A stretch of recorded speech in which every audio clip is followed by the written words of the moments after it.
Hello, dear learners, and in this session, let us go through socialism and communism.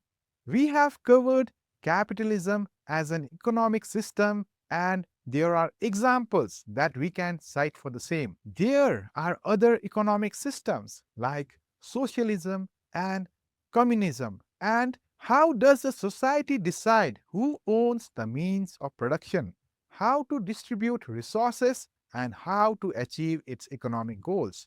What are the benefits and disadvantages of both? Do you know of any examples that you can cite for this? To explore the answer, it is essential to understand the concepts in depth. So let us proceed with the learning objectives of this topic. By the end of this session, you will be able to understand the economic and political systems of socialism and communism, trace the historical context, key thinkers, and core features that shape socialism and communism, assess the features, merits, and demerits of socialist economies, and identify why communism failed in practice. Socialism is a populist economic and political system that focuses on common, collective, or public ownership of the means of production. To give a quick overview, means of production would include resources, land, labor, and capital. Ownership and control make it different from capitalism. Socialism considers the working class to share ownership and control over the means of production. This is in contrast to capitalism, where business owners and individuals privately own the means of production and also pay the workers' wages to use them. This common ownership can be achieved by democratic, dictatorial, oligarchic, technocratic, or even volunteer governance. Lastly, if all the points were to be taken into account, it is understood that socialism fosters equality and security because a worker's worth is determined by the time they put in instead of the quality of their output.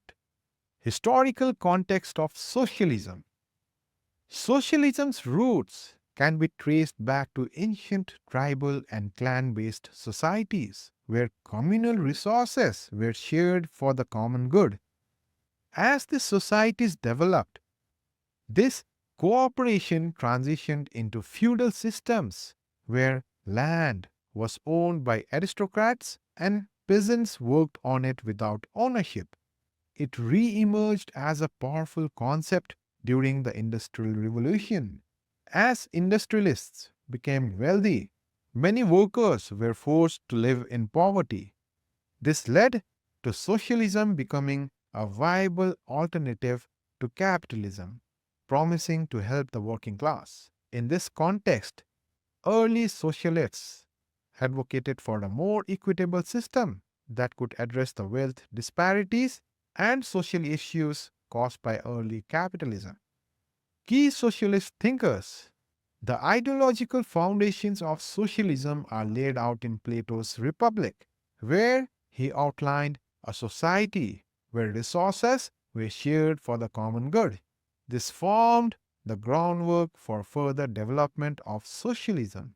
Later, Thomas More, in his work Utopia, imagined a fictional island where people work and live together. Henry D. St. Simon and Robert Owen further developed socialist ideas, focusing on social reforms and collective ownership. However, the most influential socialist thinkers were Karl Marx and Vladimir Lenin. Marx critiqued the inequalities of capitalism and proposed a revolutionary path to socialism, while Lenin helped realize this idea through the 1917 Bolshevik Revolution, which focused on nationalization and central planning to achieve a socialist society. Features of socialism. In a socialist economy, The state owns and operates all means of production for the benefit of society as a whole. There are two goals of this collective ownership. One is to ensure that every citizen has an equal opportunity to earn money. Another goal is to maximize the use of the nation's resources efficiently. This state control aims to prevent private exploitation and to ensure that all economic activities benefit society as a whole, not just a few. For a socialist system to function properly, the economy must be fully planned, whether centralized or decentralized. Cuba is an example where the state organizes production and distribution to ensure basic needs such as food, healthcare, and education are provided equally to all citizens. We can infer from this that a central planning authority becomes an important body. It is responsible for creating both short term and long term economic strategies. Planning Commission in India is such an example. The socialist economy has predetermined goals. In general, they are part of the constitution itself. As much as possible, the goals are precise, quantitative, and complementary to one another. The intention is to provide clarity about the complete execution of all planning done. We right now explored the Central Planning Authority. They also have the task of creating detailed long term strategies. Such plans are known as perspective plans. These could be between 20 and 30 years old. These are essentially blueprints for the course that economies must take in the near future. Changes in the fundamental goals and structure of the economy may need modifications to these perspective plans. Analysis of inputs, outputs, and activities is necessary for this. Other features of socialism include the control of government owned major economic activities, licenses controlled by the central bank, distribution controls are all such examples. Since market forces are not considered important, resource allocation does not give much importance to price mechanisms. Instead, resources allocation is based on pre planned specific strategies. Lastly, it is the participation of people that ensures the execution of plans, which defines the success of a socialist economy. Merits of socialism. We have covered all the fundamental concepts of socialism. However, it is important to understand the merits and demerits of the system to get a comprehensive understanding. Social justice is one of the most important advantages. It ensures fair distribution of national income, reducing income inequality. Everyone, regardless of background, gets equal opportunities for growth through education and training, making sure no one is left behind.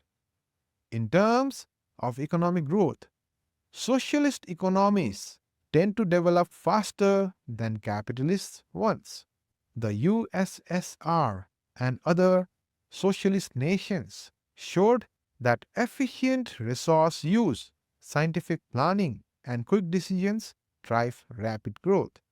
Balanced economic development is also promoted. All regions, especially underdeveloped ones, receive attention and industries grow together, preventing uneven development. Finally, economic stability is a key benefit. A planned economy with a minor role of private investment leads to no drastic fluctuations in the economy, reducing unemployment and waste, ensuring consistent growth. A socialist economy offers greater flexibility than a capitalist one, as the state can quickly adapt to changes, such as shifting from peacetime to wartime production through central planning. The state's control of resources allows for smooth adjustments. Unlike private enterprises that often focus on short term profits, a socialist system plans for long term sustainability, preserving non renewable resources like coal, oil, and forests for future generations. Socialism aims for the equitable distribution of wealth, giving everyone an equal opportunity to earn a living. Private property is limited and wealth is spread more fairly, preventing accumulation by a few. The state ensures resources and wealth are shared equally, removing class struggles, exploitation, and discrimination. Lastly, social welfare is prioritized, with the government providing security, pensions, and care for those in need, creating a more productive and stable workforce. Demerits of socialism. Till now, we have understood the benefits of socialism. We will begin learning about the key issues. One of them is the lack of suitable basis for cost calculation.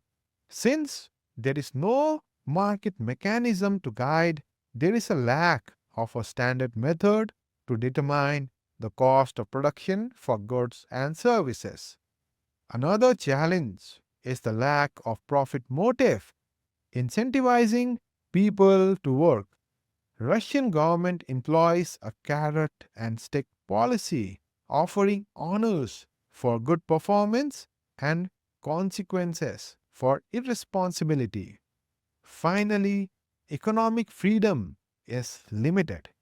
Workers are assigned specific jobs by the planning authority and cannot change them without approval. This lack of flexibility takes away the freedom to choose one's occupation, a major criticism of socialist systems where personal choice is more restricted than in a capitalist economy. Demerits of socialism. For a planned economy to work like in socialism, there is a need for huge amounts of data, experts, administrators, and multiple iterations. But one of the biggest challenges is the lack of sufficient data and a lack of experts and administrators. The decision making gets delayed at various levels, or incorrect decisions are taken, which can lead to costly errors. There is also a lack of economic freedom. The Central Planning Authority controls all activities, leaving no room for private investment or initiative. Consumers have limited choices as the government sets prices and products without fully understanding consumer preferences. Imagine imperfections present in the long term and short term plans. Any mistakes in assumption, statistics, and implementation can waste resources, slow down the work, and cost missed goals. Without proper adjustments to wages or prices, people bear the brunt of these errors. This can lead to high dissatisfaction among people. In socialism, too much power is concentrated in the state. The government controls both the economy and politics, leaving individuals with little personal authority. It contradicts the idea of institutions serving people. It also leads to a loss of personal liberty. The good point is absence of unemployment, but critics argue that this system limits personal freedom, comparing it to a prison where individuals are forced to work without the freedom to choose their path. Bureaucrats are heavily involved because the economy is run by the state. This introduces red tape, which slows down progress because of inefficiencies. Introduction to Communism. Let us now introduce communism. Communism is an economic and political ideology that stands in contrast to capitalism and liberal democracy. It aims to create a classless society where private property is either completely absent or severely restricted.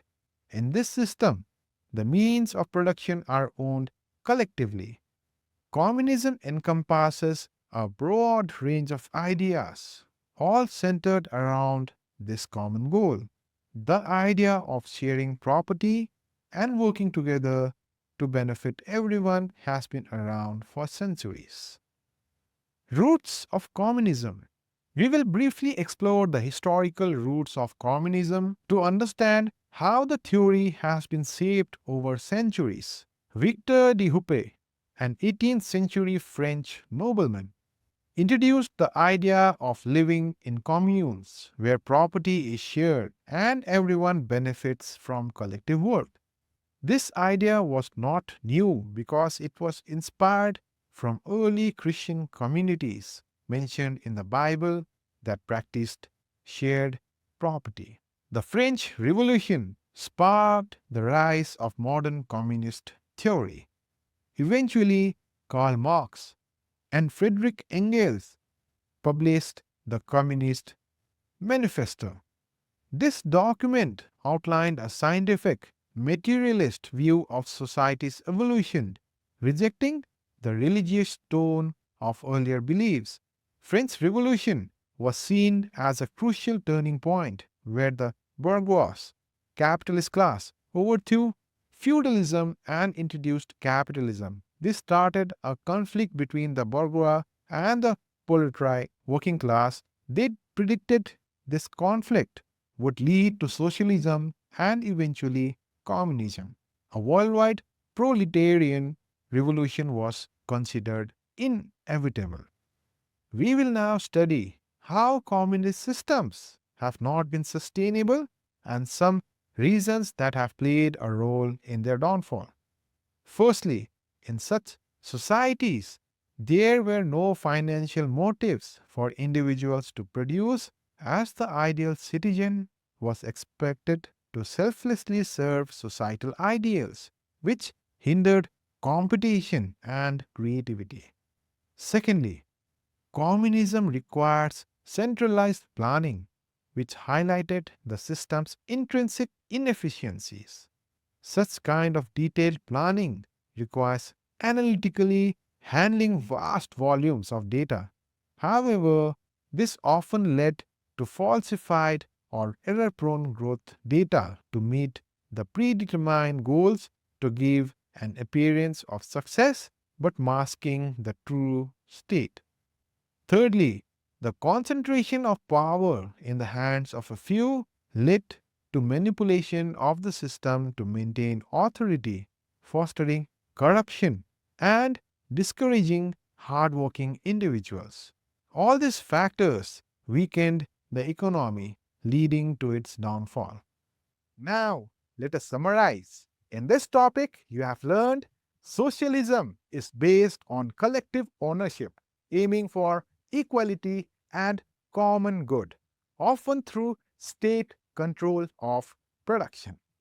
Communism advocates for a classless society with communal ownership and eliminating private property. The historical emergence of socialism as an alternative to capitalism during the Industrial Revolution. With this, we come to the end of the session. Thank you and happy learning.